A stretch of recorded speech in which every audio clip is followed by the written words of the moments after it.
အသက်12နှစ်အရွယ်ဆန်းဟာသူ့ကိုမွေးဖွားပေးခဲ့တဲ့မိဘအရင်းတွေကိုတရားရုံးမှာတရားစွဲဆိုခဲ့ပါတယ်။အကြောင်းရင်းကတော့သူ့မှာမောင်နှမတွေအများကြီးရှိနေပြီးဆင်းရဲနေတဲ့ကြားကမိဘတွေကနောက်ထပ်ကလေးတစ်ယောက်ရောက်ယူဖို့စူးစမ်းခဲ့ကြလို့ပါပဲ။ဇန်နုမိသားစုဟာလက်ဘနွန်နိုင်ငံရဲ့ဆင်းရဲသားရက်ကွက်ထဲကအငှားအိမ်လေးမှာနေထိုင်ကြပါတယ်။မိဘတွေကကလေးတွေကိုလူသားတစ်ယောက်လိုတန်ဖိုးမထားဘဲယောက်ျားလေးဆိုရင်အလုပ်သမားမိန်းကလေးဆိုရင်ရောင်းစားလို့ရတဲ့ပစ္စည်းတစ်ခုလိုပဲသဘောထားကြတယ်။သူ့ရဲ့အကိုကြီးဆိုရင်လည်းထောင်ထဲကနေတရားမဝင်ဆေးဝါးတွေရောင်းချပြီးမိသားစုကိုပတ်စံရှာပေးနေရသူပါ။ဇန်ကိုလိုက်လဲကြောင်းမတရားပဲအိမ်ရှင်ရဲ့ကုံစုံဆိုင်မှာအလုပ်လုပ်ပေးရင်းမိသားစုအတွက်ရုန်းကန်ပေးနေရတယ်။ဒီနေ့မှာတော့17နှစ်အရွယ်ညီမလီဆာဟာမှာအမျိုးသမီးတို့ရဲ့တဘာဝရာသီတွေစတင်လာတာကိုတွေ့လိုက်ရပါတယ်။ဒီအရက်ဒေတာမှာမိန်းကလေးတစ်ယောက်အရွယ်ရောက်ပြီဆိုတာနဲ့အိမ်ထောင်ချပေးပြီးရောင်းစားခံရတော့မယ်ဆိုတဲ့အတိတ်ပဲဖြစ်ပါတယ်။ဇန်ဟာသူ့ညီမလေးကိုအိမ်ထောင်ပြရမယ်ဘဝကနေကာကွယ်ပေးချင်တာကြောင့်မိဘတွေကိုအတိမပေးဘဲညီမလေးရဲ့အတွင်းကန်ကတွေးပြီးကိုကိုယ်တိုင်ဆေးပေးပြီးဘသူ့ကိုမှမပြောဖို့မှာကြားခဲ့ပါတယ်။အိမ်မှာတော့နှွေးထွေးတဲ့အရာတော့မရှိပါဘူး။မိသားစုတစ်ခုလုံးစိုးစွနေတဲ့ကျန်းပင်ပေါ်မှာအိတ်ကြရပြီးမိဘတွေရဲ့လိမ်မှုကိစ္စတွေကိုတော့ကလေးတွေကမြင်တွေ့နေရပါတယ်။မိဘတွေဟာကလေးတွေကိုစောင့်ရှောက်ဖို့ထက်မွေးဖွားဖို့ကိုပဲအဓိကထားကြပါတယ်။ဇန်ဟာကြောင်းတက်ချင်တဲ့ဆန္ဒရှိပေမဲ့ဖခင်ဖြစ်သူကခွင့်မပြုခဲ့ပါဘူး။ဇန်ကတော့ညီမလီဆာဟာနဲ့အတူအိမ်ခုံမိုးပေါ်မှာတန်ပုံးတီးပြီးအချိန်ကုန်ရတာကိုပဲဘဝရဲ့တစ်ခုတည်းသောပျော်ရွှင်မှုအဖြစ်မှတ်ယူထားပါတယ်။သူတို့ငှားနေတဲ့အိမ်ရှင်ဟာဆာဟာကိုမယုံမကစိတ်နဲ့အစားအစာတွေပေးပြီးမြူဆွေလိရှိပါတယ်။ဇန်ဟာဒါကိုသိရကြောင်းအဲ့ဒီအစားအစာတွေကိုအမိုက်ပုံးနဲ့ပစ်ထည့်ခဲ့ပါတယ်။သူ့ညီမလေးကိုဒီလိုညစ်ပတ်တဲ့ပုံဝင်းကျင်ကနေကာကွယ်ပေးခြင်းနဲ့ပြီးမဲ့နောက်ဆုံးမှာတော့သူ့အမေကဆာဟာအရွယ်ရောက်သွားပြီဆိုတာကိုသိသွားပါတယ်။ဒီနေ့မှာဇန်အိမ်ပြန်ရောက်တဲ့အခါအိမ်ထဲမှာမတင်စားရကြက်တွေကိုတွေ့လိုက်ရပါတယ်။တကားကိုတွန်းထွင်းလိုက်တဲ့အချိန်မှာတော့အခန်းထဲမှာညီမဖြစ်သူဆာဟာကသူ့အသက်အရွယ်နဲ့မလိုက်အောင်မိတ်ကပ်တွေအထူကြီးလိမ်ထားပြီးအိမ်ရှင်အာဆတ်နဲ့အတူဆိုဖာပေါ်မှာထိုင်နေတာကိုတွေ့လိုက်ရပါတယ်။ဇန်ဟာသူ့ညီမလေးရောင်းစားခံရတော့မယ်ဆိုတာကိုချက်ချင်းရိပ်မိသွားပါတယ်။ဒါကြောင့်လဲမိခင်ဖြစ်သူနဲ့အိမ်ရှင်တို့ကိုအယူတယောက်လိုအတင်းဝင်တားပါတော့တယ်။ဇန်ဟာဒေါသတကြီးနဲ့ညီမဖြစ်သူရဲ့မျက်နှာပေါ်ကမိတ်ကပ်တွေကိုတုပ်ပစ်ပြီးကန်စွန်းဆာလာမဲ့မင်္ဂလာဝတ်စုံကိုဆွဲဖြဲပစ်ခြင်းခဲ့ပါတယ်။ဒါပေမဲ့ကလေးတယောက်ရဲ့ခွန်အားနဲ့ဘာမှမတတ်နိုင်တဲ့အခါစိတ်ပြက်လက်ပြက်နဲ့ကတင်ပေါ်မှာလဲနေရင်ညီမလေးကိုကဲထုတ်ဖို့နီးလန်းရှာပါတော့တယ်။မိဘတွေတတိမထားမိတဲ့အချိန်မှာဇန်ဟာအိမ်ကရှိသမျှပတ်စံတွေကိုယူပြီးညီမလေးပါခေါ်ပြီးထပ်ပြေးဖို့ကြံစီပါတယ်။ခိုးယူလာတဲ့ပတ်စံဟာကားလက်မှတ်နှစ်ဆောင်အတွက်မလုံလောက်ပေမဲ့ကျင်နာတတ်တဲ့ရောင်မုံတဲ့ဦးကညီမလေးကိုပေါင်ပေါ်တင်စီးမယ်ဆိုရင်လက်မှတ်တစ်ဆောင်စားပေးယူမယ်လို့သဘောတူနေပါတယ်။လိုအပ်တဲ့ပစ္စည်းတွေကိုအိမ်ရှင်ရဲ့ဆိုင်ကခိုးယူပြီးအားလုံးအဆင်ပြေဖြစ်တဲ့အချိန်မှာညီမလေးကိုခေါ်ဖို့အိမ်ကိုပြန်လာခဲ့ပါတယ်။ဒါပေမဲ့အိမ်သားရောက်တဲ့အခါမှာတော့ညီမလေးရဲ့တောင်းပန်ဆန်တွေနဲ့အတူထွက်ပြေးဖို့ကြိုးစားရင်တက်ပြစ်မယ်ဆိုတဲ့မိခင်ရဲ့ရက်ဆက်ကြမ်းကြုတ်တဲ့ချင်းချောက်တန်တွေကိုကြားလိုက်ရပါတော့တယ်။ဇဲရဲ့စူးစမ်းမှုတွေဟာအရာမထင်ခဲ့ပါဘူး။သူ့မိကညီမဖြစ်သူကိုအောက်ထပ်ကိုအတင်းဆွဲခေါ်သွားပါတယ်။ဆာဟာရဲ့ငိုကြွေးတန်ပြီးပြည့်နှက်နေပြီးဇဲတယောက်မုန်းချက်လာပါတယ်။သူတို့ကိုတားဆီးဖို့ဇဲအစွမ်းကုန်စူးစမ်းခဲ့ပေမဲ့ရုံရင်းဆန်ခတ်ဖြစ်ရင်ရိုက်နှက်ခံလိုက်ရပြီးရက်ဆက်တဲ့အဖေဖြစ်သူကညီမလေးကိုအတင်းအကျပ်နှင်ထုတ်လိုက်ပါတယ်။ဆိုင်ကင်တော့မှာပါသွားတဲ့ညီမလေးရဲ့နာမည်ကိုဇင်းတယောက်အားကိုးရမယ်စွာအော်ဟစ်နေမိပါတယ်။အဲ့ဒီအချိန်မှာဇင်းရဲ့ရင်ထဲမှာမျိုးတိတ်ထားတဲ့ဒေါသတွေထွက်လာပါတယ်။ဒီမိသားစုအပေါ်ထားရှိတဲ့တန်ရိုးစင်တွေကုံဆုံးသွားသလိုအေးဆက်လာတဲ့လက်တွေဘဝကိုကလေးတယောက်ရဲ့အင်အားနဲ့ဆန့်ကျင်လို့မရမှန်းသူကောင်းကောင်းသဘောပေါက်သွားပါတယ်။ဇင်းဟာအိမ်ကနေအဝေးဆုံးကိုပြေးထွက်လာပြီးကားတစ်စီးပေါ်တက်လိုက်ပါတယ်။ခဏကြာမှာတော့စပိုက်ဒါမန်ဝတ်စုံနဲ့ဆင်တူတဲ့ပိုးဟက်လူသားလို့ခေါ်ကြတဲ့အဖိုးကြီးတယောက်ကားပေါ်တက်လာပါတယ်။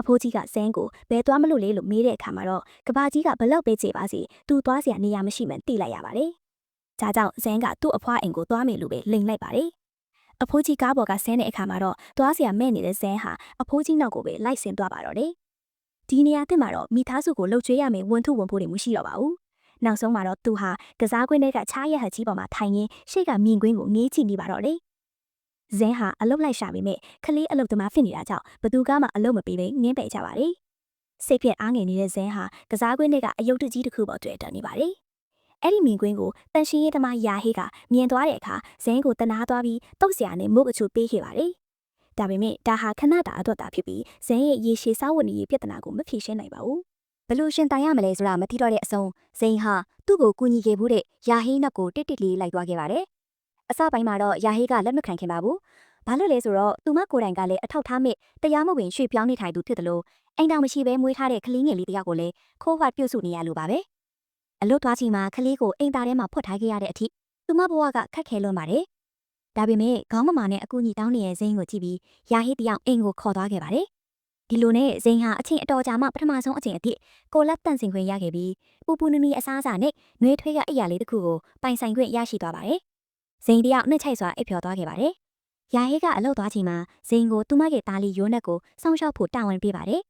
ဇိန်ဟာခလေးကိုအစာကျွေးတာအနီးလဲပေးတာကအစအိမ်နီးချင်းစီကကတ်တွန်းကားကိုမှန်နဲ့ရောင်ပြန်ဟပ်ပြပြီးခလေးကိုချော့တော့အထိတေးချဂရုစိုက်ပေးပါတယ်တခါတလေယာဟေးကအလုတ်ကနေစားကျွင်းစားကြံကိတ်မုံလေးတွေယူလာပြီးဖျောင်းနိုင်ပြီးအမှဇိန်တို့နဲ့အတူပျော်ရွှင်စွာစားတော့ကြပါတယ်။တနေ့မှာတော့ယာဟေးကဇိန်ကိုမိသားစုကိုလွမ်းလားလို့မေးပါတယ်။ဇိန်ကသူ့ညီမလေးစားဟမှုအရန်လွမ်းချောင်းဖြီးခဲ့ပါတယ်။ဒါပေမဲ့ယာဟေးရဲ့လက်တွေ့ဘဝကတော့အချက်အသေးဆိုင်နေပါတယ်။သူမဟာအထောက်ထားမဲ့တရားမဝင်နေထိုင်သူဖြစ်လို့ ID ကတ်အတူလုပ်ဖို့အတွက်ဒေါ်လာ1500လိုအပ်နေပါတယ်။ပွဲစားအပ်ပေါ်ကသူမရဲ့သားလေးရိုးနက်ကိုရောင်းစားဖို့တိုက်တွန်းပေမဲ့သူမပြက်ပြက်တသားငင်းပယ်ခဲ့ပါတယ်။ငွေရှာဖို့အတွက်ယာဟေးကသူမရဲ့စပင်ရှည်လေးတွေကိုရောင်းချခဲ့ရတယ်လို့နေမကောင်းဖြစ်နေတဲ့မိခင်စီကိုလည်းထောက်ပံ့ငွေမပို့နိုင်တော့ပဲလိညာပြောဆိုခဲ့ရပါတယ်။အဆအဆအရာအစင်မပြေမှုတွေကြားကယာဟေးဟာတခုခုကိုဆုံးဖြတ်ချက်ချလိုက်ပြီးတားဖြစ်သူကိုနှုတ်ဆက်ကအိမ်ကနေထွက်ခွာသွားပါတယ်။အဲ့ဒီနေ့ကစပြီးယာဟေးဟာအိမ်ကိုပြန်မလာတော့ပါဘူး။ယာဟေးပြန်မလာတော့တဲ့နောက်တစ်နေ့မနက်မှာဇိန်ဟာရိုးနက်ကိုချီးပြီးလမ်းပေါ်ထွက်လာခဲ့ပါတယ်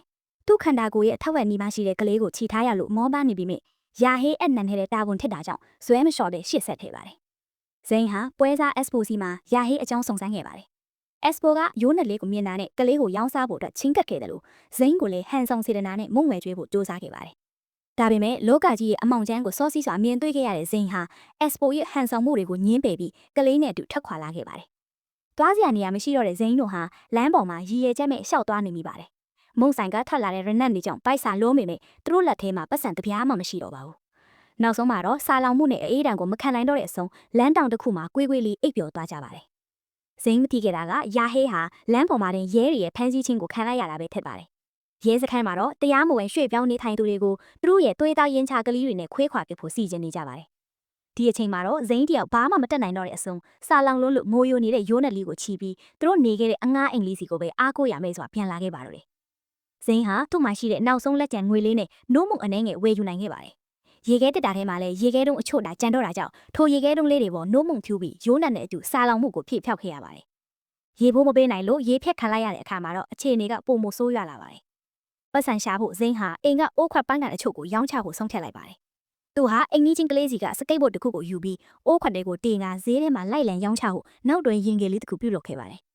ဇိန်ဟာတခြားသူတွေရဲ့အမြင်တွေကိုဂရုမစိုက်နိုင်တော့ပဲရှင်းထမ်းဖို့ကအာရုံစိုက်နေရပါတယ်။ဒီလိုနဲ့ဈေးထဲမှာဇိန်ဟာမေဆွန်လွတ်ခေါ်တဲ့မိန်းကလေးနဲ့တွေ့ဆုံခဲ့ပါတယ်။သူမကဆွေဒင်နိုင်ငံကိုသွားနိုင်ရင်အစားအသောက်နဲ့အဝတ်အစားတော့ပူစရာမလိုတော့ကြောင်းဘသူကမှခဲစားဆက်ဆံမှာမဟုတ်ကြောင်းဇိန်ကိုပြောပြခဲ့ပါတယ်။ဒီစကားကြောင့်ဇိန်ဟာဒီအိမ်မက်ဆန်တဲ့နိုင်ငံကိုသွားဖို့စိတ်အားထက်သန်သွားပါတယ်။ဆွီဒင်ကိုသွားဖို့အတွက်ပွဲစား Expo ကိုဒေါ်လာ300ပေးရမယ်ဆိုတာကိုမေဆွန်စီကတဆင့်သိလိုက်ရပါတယ်။သူမကဇိန်ကို Expo ရဲ့ဖုန်းနံပါတ်နဲ့လှေပုံလေးဆွဲထားတဲ့စကုပ်လေးကိုပေးခဲ့ပါတယ်။ဇိန်အတက်တော့ဒီလှေငယ်လေးဟာဒီငရဲပုံလိုဘဝကနေလွတ်မြောက်စေမဲ့အခုတည်းသောမျှော်လင့်ချက်ဖြစ်လာပါတော့တယ်။ဇိန်ဟာတောက်ပတဲ့အနာဂတ်ကိုစိတ်ကူးရနေတော့မှပဲလမ်းဘေးလူမိုက်တွေရဲ့အနိုင်ကျင့်ခြင်းကိုခံရပြီးရှာဖွေထားတဲ့ငွေကြေးညစ်ပစ္စည်းတွေကိုလူယူခံလိုက်ရပါတယ်။အိမ်ပြန်ရုပ်တဲ့အခါမှာလည်းအိမ်ငါကမပေးနိုင်လို့အိမ်ရှင်ကပစ္စည်းတွေကိုလွှင့်ပစ်ပြီးတော့ပိတ်ထားလိုက်တာကြောင့်ဇိန်တို့ညီကိုနှစ်ယောက်လမ်းပေါ်ကိုလုံးဝရောက်သွားပါတော့တယ်။သွားစရာနေရာမရှိတော့ရဲ့ဇိန်ဟာရင်နာစရာကောင်းတဲ့ဆုံးဖြတ်ချက်တစ်ခုကိုချလိုက်ပါတယ်။ရိုးနက်လေးကိုချင်နာတတ်တဲ့သူယောက်ကတွေ့ပြီးမွေးစားသွားမလားဆိုတဲ့မျှော်လင့်ချက်နဲ့လမ်းဘေးမှာခြံထားခဲ့ပါတယ်။ဒါပေမဲ့လူတွေဟာဆက်စုယုံကကလွဲလို့ဘသူမှဂရုမစိုက်ကြပါဘူး။ရိုးနက်လေးဟာငိုယိုရင်းဇိန်စီကိုအားကိုးတကြီးရှောက်လာနေတာကိုကြည့်ပြီးဇိန်တယောက်အလုံးအမင်းစိတ်ပြက်အားငယ်သွားပါရဲ့။ဒီနိုင်ငံမှာဆက်နေရင်နှစ်ယောက်လုံးငှက်သေးတော့မယ်ဆိုတာသိတာကြောင့်ဇိန်ဟာပွဲစား Expo စီကိုပြန်သွားခဲ့ပါတယ်။ဇိန်ဟာရိုးနက်အတွက်မိသားစုကောင်းရှာပေးဖို့ကတိတောင်းပြီးကလေးကို Expo လက်ထဲအပ်နှံလိုက်ပါတယ်။အလဲအလအနေနဲ့ဆွီဒင်ကိုသွားဖို့လှေလဲမှတဆောင်ကိုရရှိခဲ့ပါတယ်။ရိုးနက်လေးကိုနောက်ဆုံးအကြိမ်ဖတ်ထားရင်ဇိန်ရဲ့မျက်ရည်တွေထွက်လာပါတော့တယ်။ဘဝမှာအကြိမ်အရိုက်ခံရအဆက်ခွဲခံရတော့ကမျက်ရည်မကျခဲ့တဲ့ဇိန်ဟာအခုတော့သူ့ရဲ့တူးတဲ့တော့အဖော်လေးကိုကိုယ်တိုင်နှင်းထုတ်လိုက်ရတဲ့အတွက်အကြီးအကျယ်နှောင်တရပြီးဝမ်းနည်းနေမိပါတော့တယ်။ဆွီဒင်ကိုသွားဖို့အတွက်ဇိန်ဟာသူ့ရဲ့မွေးစရင်သို့မဟုတ်အထောက်အထားစာရွက်စာတမ်းတွေလိုအပ်လာပါတယ်။ဒါကြောင့်သူမုန်းတီးတဲ့အိမ်ဟောင်းကိုခဏပြန်သွားခဲ့ပါတယ်။ဒါပေမဲ့သူ့အဖေစီကကြားလိုက်ရတဲ့စကားတွေကဇိန်ရဲ့ကမ္ဘာတစ်ခုလုံးကိုပြိုလဲသွားစေခဲ့ပါတယ်။ဇိန်အသေးအတန်ရှာဖွေနေတဲ့မှတ်ပုံတင်ဆိုတာသူတို့မောင်နှမတွေမှာလုံးဝမရှိခဲ့ပါဘူး။ပိုပြီးရင်နာစရာကောင်းတာကတော့သူ့အသက်မကချစ်ရတဲ့ညီမလေးစာဟာကိုဝင်ပြစ်ကြပြီးတွဲလွန်တာဆေးရုံရှိမှတင်တေဆုံးသွားခဲ့ပြီဆိုတဲ့သတင်းပါပဲ။ဒီသတင်းကိုကြားလိုက်တဲ့အခါမှာဇင်းဟာစိတ်လွတ်ကိုလွတ်ထွက်သွားပါတော့တယ်။သူဟာအိမ်ထဲကဓာတ်တစ်ချောင်းကိုဆွဲယူပြီးညီမဖြစ်သူကိုဒီလိုဘဝမျိုးရောက်အောင်လုပ်ခဲ့တဲ့အိမ်ရှင်အာဆက်စီကိုအပြေးအလွှာတွားခဲ့ပါတယ်။ဒေါသနဲ့ဇင်းဟာအာဆက်ကိုဓာတ်နဲ့ထိုးလိုက်ပါတော့တယ်။ အာဆက်ကိုတိုက်ခိုက်ခဲ့တဲ့အတွက်ဇင်ဟာအဖမ်းခံရပြီးထောင်ထဲရောက်သွားပါတယ်။ထောင်ထဲမှာလူတွေပျော်မြူးနေကြပေမဲ့ဇင်ကတော့ထောင်တဲ့နေရာမှာအရာအားလုံးကိုအတိတ်ပဲမဲ့စွာငေးကြည့်နေမိပါတယ်။ထောင်ထဲမှာဇင်နဲ့ယာဟီတို့ပြန်လဲဆုံတွေ့ခဲ့ကြပါတယ်။ဇင်နဲ့အတူပါလာရမဲ့သူမရဲ့သားလေးယိုနတ်ကိုမတွေ့ရတဲ့အခါမှာတော့အသေးကွဲမတန်ငိုကြွေးပါတော့တယ်။ဇင်ရဲ့မိခင်ကထောင်ထဲကိုလာရောက်တွေ့ဆုံပါတယ်။ထူးခြားတာကသူမမှာကိုနောက်တစ်ယောက်ထိတ်ရှိနေပြန်ပါပြီ။မိခင်ကိုကြည့်ပြီးဇင်ကညီမလေးရဲ့နာရီပြီးသားပြီဆိုတော့အမေအနဲ့အောင်ဝစ်စရာမလိုတော့ဘူးပေါ့လို့စောင်းပြောဆိုခဲ့ပါတယ်။မိခင်ဖြစ်သူကဇင်အကြိုက်ဆုံးမုံလီကိုပေးပြီးချော့မော့ကိုစူးစမ်းခဲ့ပါတယ်။ဒါအပြင်အခုပိုက်ထဲကကလေးဟာမင်းကလေးဆိုရင်တေဆုံးသွားတဲ့ညီမလေးဆဟာရဲ့နာမည်ကိုပြန်ပေးမယ်လို့ပြောလိုက်တဲ့အခါမှာတော့ဇင်ရဲ့ဒေါသတွေဟာအဆုံးစွန်ထိပောက်ကွဲသွားပါတော့တယ်။တေဆုံးသွားတဲ့ညီမလေးနေရာမှာနောက်တစ်ယောက်နဲ့အစားထိုးဖို့စူးစမ်းတဲ့မိခင်ရဲ့လုပ်ရက်ကိုဇင်မခံစားနိုင်တော့ပါဘူး။သူဟာအမေပေးတဲ့မုံလီကိုအမိတ်ပုံနဲ့ပစ်ထည့်လိုက်ပြီးသူမကိုချက်ချင်းထွက်သွားဖို့ဒေါသတကြီးမောင်းထုတ်လိုက်ပါတော့တယ်။ထောင်ထဲက TV အစီအစဉ်တစ်ခုကိုကြည့်ပြီးနောက်ဇင်ဟာရေဒီယိုဌာနကိုဖုန်းဆက်ပြီးသူမိဘတွေကိုတရားစွဲဆိုဖို့ဆုံးဖြတ်လိုက်ပါတယ်။သူတရားရုံးမှာပြောချင်တဲ့စကားကရှင်းရှင်းလေးပါ။ကလေးတွေကိုကောင်းကောင်းမပြုစုနိုင်တဲ့သူတွေကလေးမယူကြပါနဲ့တော့ဆိုတာပါပဲ။ဇင်ရဲ့အတွက်ငယ်ဘဝဆိုတာအချမ်းဖတ်မှုတွေရိုက်နှက်မှုတွေနဲ့တန်ကြိုးနဲ့ချီနှောင်ခံရမှုတွေသာဖြစ်ပါတယ်။သူ့ဘဝမှာအရင်ဆုံးကြားခဲ့ရတဲ့စကားကထွက်သွားဆိုင်ကလေးဆိုတဲ့နှင်းထုတ်တန်တွေပါပဲ။ဒီထိတ်လန့်စရာကောင်းတဲ့အမှန်တရားတွေဟာတိုက်ရိုက်ထုတ်လွှင့်မှုကတဆင့်လူအဖွဲ့အစည်းတစ်ခုလုံးကိုရိုက်ခတ်သွားပါတယ်။ရုံးတင်စစ်ဆေးတဲ့နေ့မှာတရားသူကြီးကအသက်17နှစ်ကျော်တဲ့မိန်းကလေးနဲ့လက်ထပ်ခဲ့တဲ့အာဆက်ကိုစစ်ဆေးပါတယ်။အာဆက်ကတော့သူ့ပတ်ဝန်းကျင်မှာဒါဟာပုံမှန်ပဲလို့အရှက်မရှိပြန်ပြောခဲ့ပါတယ်။ညီမလေးဆာဟာဘာကြောင့်တေဆုံးခဲ့ရတယ်လဲလို့မေးတဲ့အခါမှာတော့မိခင်ဖြစ်သူကငိုကြွေးရင်းဖြေကြားခဲ့ပါတယ်။ဆေးရုံရောက်ချိန်မှာ